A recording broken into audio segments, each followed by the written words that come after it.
How we evaluate brands has not changed in decades. We ask respondents to evaluate a brand using scales on a ton of attributes. Then, so that we compare one brand to another, we ask respondents to do it again with another brand. But one benchmark isn't enough, so we'll ask them to do it yet again.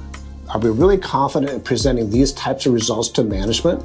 Dan Ariely from Duke and MIT, one of the leaders in behavioral economics, stated, humans rarely choose things in absolute terms. We don't have an internal value meter that tells us how much things are worth. That's exactly how we're expecting survey respondents to act. As humans, we don't have an absolute score for one brand and an absolute score for another brand and compare those scores.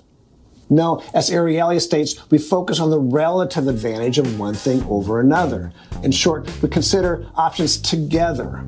Then we make a choice. I have an idea. Let's evaluate brands the same way humans do, in context with a competitive set, and with choices rather than scales. And it's not that hard. We just need to break free from this decades-old process. Let's use universities as an example. This is what the respondent sees. Notice we're putting all the relevant competitors together. We're not evaluating brands in isolation. In this case, we ask them to select the universities that have the best reputation. Of course, then we'll repeat this for all the dimensions we care about. Since we have 7 brands here, this one question is like asking 7 questions the old way, because this one question gives us data on all 7 brands. If we ask about 10 different attributes, it will only take us 10 questions, but that would have taken us 70 questions the old way. Do you see how much easier this is for the respondent? That they were much more likely to put consideration into their choices? Do you see how we can easily capture many more competitive benchmarks? All while being consistent with how humans truly make these types of decisions. From an analysis perspective, we can do all the same things as with the traditional approach. In fact, we can do even more. One of our outputs is an action map.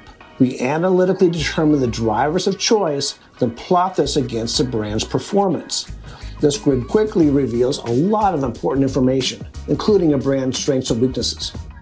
One more really fun thing I want to show you. Look, everyone will ask the purchase funnel questions, right? Awareness, consideration. We do much more than simply give you the data. We give you this output. This reveals so much. It reveals your competitive position within the market. It reveals the rising stars, those brands that are not well known but have a very strong following. It also reveals the strongest brands in the category, those brands that are not well known and have high consideration. So where's your brand? This view leads directly to important strategy implications. For example, if you're a rising star, your priority should be to gain awareness. Now look, there's so much more I can say about this approach, but I was told to keep this video short, so now it's your turn to make a choice. If you want to learn more, send me a note and let's talk.